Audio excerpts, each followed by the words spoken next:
Hello, എല്ലാവർക്കും നമ്മുടെ ചാനലിലേക്ക് സ്വാഗതം. ഇന്ന് പുറത്ത് നല്ല മഴയായിരുന്നു കേട്ടോ. അപ്പോൾ ഈ മഴ പെയ്യുമ്പോൾ ബുക്ക് വായിക്കുന്ന ശീലം ആർക്കെങ്കിലും ഉണ്ടോ? മഴയുടെ സൗണ്ടൊക്കെ കേട്ടിട്ട് ബുക്ക് വായിക്കാൻ നല്ല രസമാണ്.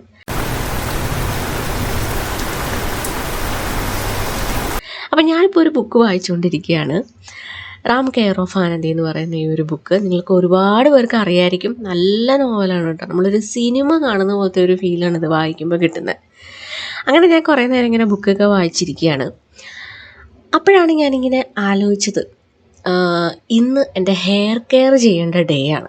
പുറത്ത് നല്ല മഴയുമുണ്ട്. അപ്പോൾ ഇന്ന് ഹെയർ വാഷ് ചെയ്യുമ്പോൾ മുടിയൊക്കെ ഉണങ്ങുമോ എന്നൊക്കെ ഉള്ളൊരു ചിന്തയുമുണ്ട്. എങ്കിൽ പോലും ഹെയർ കെയർ ചെയ്യേണ്ട ദിവസം ആയതുകൊണ്ട് എന്തായാലും അത് ചെയ്യാമെന്ന് വിചാരിച്ചു. അപ്പം ഞാനിത് ആഴ്ചയിൽ ഒരു ദിവസം ചെയ്യുന്ന ഒരു ഹെയർ കെയർ ആണ് കേട്ടോ. അപ്പോൾ ഈ ഒരു ഹെയർ കെയറിൻ്റെ മറ്റൊരു പ്രത്യേകത എന്ന് പറയുന്നത് തീരെ സമയമില്ലാത്തവർക്ക് ചെയ്യാൻ പറ്റുന്ന ഒരു റുട്ടീൻ കൂടെയാണ്. അപ്പോൾ ഇതിൽ ആദ്യത്തേത് ഹെയർ ഓയിലിംഗ് ആണ്. അപ്പോൾ ഞാൻ എടുക്കുന്ന ഹെയർ ഓയിൽ എന്തൊക്കെയാണെന്ന് കാണിച്ചു തരാം. ഭയങ്കര സിമ്പിളായിട്ടുള്ള ഒരു ഓയിലാണ് കേട്ടോ.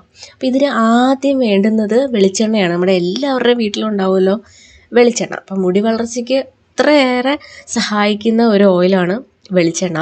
അതുപോലെ മുടിയെ നല്ല പോലെ സോഫ്റ്റ് ആക്കാനും മുടി വളർച്ചയ്ക്കും അതുപോലെ തന്നെ ഡ്രൈനെസ് മാറ്റാനും ഒക്കെ ഒരുപാട് ഹെൽപ്പ് ചെയ്യും. രണ്ടാമത് ഞാനിവിടെ എടുത്തിരിക്കുന്നത് വൈറ്റമിൻ ഇ ഓയിലാണ്. നമ്മളെല്ലാവരും വൈറ്റമിൻ ഇയുടെ ക്യാപ്സ്യൂളാണ് സാധാരണ യൂസ് ചെയ്തുകൊണ്ടിരുന്നത്. ഞാനും അങ്ങനെ തന്നെയാണ് കേട്ടോ യൂസ് ചെയ്തുകൊണ്ടിരുന്നത്. ഞാൻ ഈ ഇടയ്ക്ക് വായിച്ചതാണ്, വൈറ്റമിൻ ഇ ക്യാപ്സ്യൂൾസ് എന്ന് പറയുമ്പോൾ അത് നമുക്ക് ഉള്ളിലേക്ക് കഴിക്കാനുള്ളൊരു സാധനമാണ്. നമുക്ക് നമ്മുടെ സ്കിന്നിലും അതുപോലെ തന്നെ ഹെയറിലും ഒക്കെ അപ്ലൈ ചെയ്യാൻ വേണ്ടിയിട്ട് വൈറ്റമിൻ ഇ ഓയിലായിട്ട് തന്നെ സെപ്പറേറ്റ് നമുക്ക് മേടിക്കാൻ കിട്ടും. അപ്പോൾ അതാണ് ഏറ്റവും ഇഫക്റ്റീവ്, അതാണ് നല്ലതെന്നാണ് ഞാൻ വായിച്ചത്. അപ്പോൾ അങ്ങനെ ഞാൻ വൈറ്റമിൻ ഇ ഓയിലായിട്ടാണ് ഇപ്പോൾ യൂസ് ചെയ്യുന്നത്. ഈ രണ്ട് ഓയിലും കൂടെ ഒന്ന് നല്ലപോലെ മിക്സ് ചെയ്തിട്ട് ഇത് ഞാൻ മൈക്രോവേവിൽ വെച്ചിട്ട് ഒരു 30 സെക്കൻഡ് ജസ്റ്റ് ഒന്ന് ചൂടാക്കി എടുത്തിട്ടുണ്ട്. നിങ്ങൾക്കിത് ഡബിൾ ബോയിലിംഗ് മെത്തേഡ് വഴി വേണമെങ്കിൽ അങ്ങനെയും ചൂടാക്കാം. അപ്പോൾ ഒരു ചെറിയ ചൂടോട് കൂടി നമ്മുടെ സ്കാൽപ്പിലേക്ക് ഈ ഓയിൽ അപ്ലൈ ചെയ്ത് കൊടുക്കുക. ഭയങ്കര സിമ്പിളായിട്ടുള്ള ഒരു ഓയിലല്ലേ. അപ്പോൾ ഈ വൈറ്റമിൻ ഇ ഓയിലിൻ്റെ കാര്യം പറയുകയാണെങ്കിൽ ഇത് നമ്മുടെ മുടിയുടെ ഡ്രൈനെസ് മാറ്റാനും മുടി നല്ല പോലെ വളരാനും സ്പ്ലിറ്റൻസ് വരുന്നത് തടയാനും ഒക്കെ ഒരുപാട് ഹെൽപ്പ് ചെയ്യുന്ന ഒരു ഓയിലാണ് വൈറ്റമിൻ ഇ ഓയിൽ. ഇത് നമ്മുടെ സ്കിന്നിനും നമ്മുടെ നഖങ്ങൾക്കും മുടിക്കും ഒക്കെ ഒരുപാട് നല്ലതാണ്. ഒന്ന് വാങ്ങിച്ച് ട്രൈ ചെയ്ത് നോക്കൂ. ഇപ്പോൾ ക്യാപ്സ്യൂൾസ് യൂസ് ചെയ്യുന്നവരാണെങ്കിൽ പുറമേ യൂസ് ചെയ്യാൻ വേണ്ടിയിട്ട് നിങ്ങൾ ഇതുപോലെ ഓയിൽ മേടിച്ച് യൂസ് ചെയ്യൂ കേട്ടോ. അപ്പോൾ ഭയങ്കര നല്ലൊരു ചേഞ്ച് നിങ്ങൾക്ക് കാണാൻ പറ്റും. അപ്പോൾ ഇത് നമ്മുടെ മറ്റേ ക്യാപ്സ്യൂളിൻ്റെ അകത്തുള്ള ഓയിലിനെ പോലെ ഭയങ്കര തിക്കായിട്ടുള്ള ഓയിലല്ല, കുറച്ചുകൂടെ ലൈറ്റായിട്ടുള്ള ഓയിലായിരിക്കും നമുക്ക് ഇങ്ങനെ മേടിക്കുമ്പോൾ കിട്ടുന്നത്. അപ്പോൾ ഇതാണ് നമ്മൾ പുറമേ നമ്മുടെ സ്കിന്നിലും ഹെയറിലും ഒക്കെ അപ്ലൈ ചെയ്യേണ്ടതെന്നാണ് പറയുന്നത്. മറ്റേത് ഉള്ളിലേക്ക് കഴിക്കാനുള്ള സാധനമെന്നാണ് പറയുന്നത്. അപ്പം ഞാനിത് എൻ്റെ സ്കാൽപ്പിലേക്ക് നന്നായിട്ട് അപ്ലൈ ചെയ്തിട്ട് നല്ലപോലെ ഒരു 2-3 മിനിറ്റ് ഒന്ന് മസാജ് ചെയ്ത് കൊടുക്കുകയാണ്. അപ്പോൾ ഇത് നമ്മുടെ ആ ഒരു സ്കാൽപ്പിലേക്കുള്ള ബ്ലഡ് സർക്കുലേഷൻ കൂട്ടാനും അങ്ങനെ നമ്മുടെ മുടി നല്ലപോലെ വളരാനും ഒക്കെ ഇത് ഹെൽപ്പ് ചെയ്യും. ഹെയർ ഓയിലിംഗ് നല്ലത് തന്നെയാണ് കേട്ടോ മുടി വളർച്ചയ്ക്ക്. അപ്പോൾ ഇത് ആഴ്ചയിൽ ഒരു ദിവസം നമുക്ക് ചെയ്ത് കൊടുക്കുകയാണെങ്കിൽ ഇത് നമ്മുടെ മുടി വളർച്ചയ്ക്ക് ഒരുപാട് ഹെൽപ്പ് ചെയ്യും. അതുപോലെ പ്രത്യേകം ശ്രദ്ധിക്കേണ്ട ഒരു കാര്യം, നിങ്ങൾ താരനുള്ളവരാണെങ്കിൽ ഒരിക്കലും ഓയിൽ യൂസ് ചെയ്യാൻ പാടില്ല. ആ സമയത്ത് നിങ്ങൾ ഓയിൽ യൂസ് ചെയ്യുകയാണെങ്കിൽ താരൻ കൂടാനുള്ള ചാൻസ് അല്ല, താരൻ കൂടും. അപ്പം അത് കാരണം നിങ്ങൾക്ക് താരനുണ്ടെങ്കിൽ ഓയിൽ യൂസ് ചെയ്യാൻ പാടില്ല.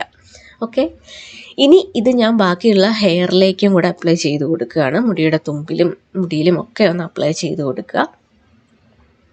അപ്പോൾ ഇതേ കണ്ടില്ല. അപ്പം ഞാനിവിടെ 2 ടേബിൾ സ്പൂൺ കോക്കനട്ട് ഓയിലും 1 ടേബിൾ സ്പൂൺ വൈറ്റമിൻ ഇ ഓയിലുമാണ് എടുത്തിട്ടുള്ളത്.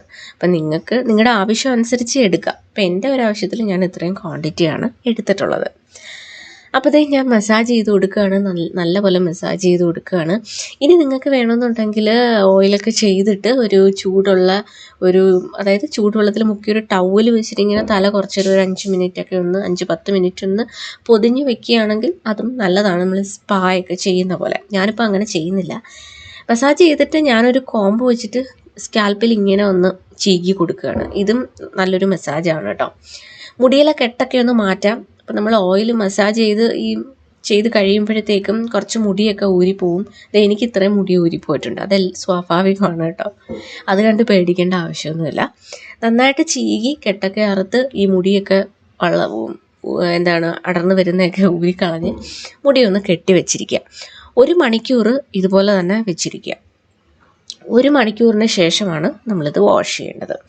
അപ്പോൾ ഇത് ഞാൻ നേരത്തെ പറഞ്ഞ പോലെ തന്നെ വർക്ക് ചെയ്യുന്നവർക്കും കോളേജിൽ പോകുന്നവർക്കും ഇപ്പോൾ തീരെ സമയമില്ല, ഹെയർ കെയർ ഒന്നും ചെയ്യാൻ തീരെ സമയമില്ലാത്തവർക്ക് ഈ കാര്യം തന്നെ ചെയ്താൽ മതി. പിന്നെ ഇപ്പോഴത്തെ മഴക്കാലമാണ്, അപ്പോൾ നമുക്കിപ്പോൾ ഒരുപാട് വലിയ പണികളൊന്നും മുടിയിൽ ചെയ്യാൻ പറ്റിയൊരു സമയവുമല്ല. അപ്പോൾ അതുകൂടെ ഉണ്ട്, വലിയ വലിയ ഹെയർ പാക്കുകളൊന്നും ഇടാൻ പറ്റില്ല. അപ്പം ഞാൻ 1 മണിക്കൂറിന് ശേഷം ഷാമ്പു ഉപയോഗിച്ചിട്ട് ഹെയർ വാഷ് ചെയ്തിട്ടുണ്ട്. പ്രത്യേകം ശ്രദ്ധിക്കുക, ഷാമ്പു ഉപയോഗിച്ചിട്ട് നല്ലപോലെ ആ ഓയിൽ മൊത്തം കഴുകി കളഞ്ഞിരിക്കണം.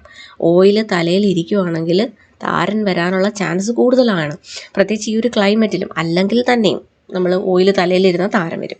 അപ്പം നല്ലപോലെ കഴുകി കളയുക. അപ്പോൾ മഴക്കാലത്ത് നമ്മൾ ഏറ്റവും കൂടുതൽ നേരിടേണ്ടി വരുന്ന ഒരു പ്രശ്നമാണ് നമ്മൾ കുളിച്ച് കഴിഞ്ഞിട്ട് മുടി ഉണക്കുക എന്നുള്ളത്. അപ്പം ഞാനിപ്പോൾ ഒരു ഉച്ചയോടുകൂടി തന്നെ എൻ്റെ ഹെയർ വാഷ് ചെയ്തിട്ടുണ്ട്. അപ്പോൾ ഉണങ്ങാൻ സമയമുണ്ട്. ഇനി അതല്ല, നിങ്ങൾക്ക് പെട്ടെന്ന് ജോലിക്കൊക്കെ പോകണം, പുറത്തൊക്കെ പോകണം എന്നുള്ളവരാണെങ്കിൽ ഹെയർ ഡ്രയർ ഉപയോഗിച്ചിട്ട് ഹെയർ നന്നായിട്ട് ഡ്രൈ ആക്കുക. ഓക്കെ, അപ്പം മുടി ഉണക്കുക എന്നുള്ളത് വളരെ ഇമ്പോർട്ടൻ്റ് ആണ്. പിന്നെ ഈ സെയിം വൈറ്റമിൻ ഇ ഓയിൽ തന്നെ മുടി ഡ്രൈ ആക്കിയതിന് ശേഷം ഒരു ഹെയർ സിറത്തിന് പകരമായിട്ട് യൂസ് ചെയ്യാവുന്നതാണ്.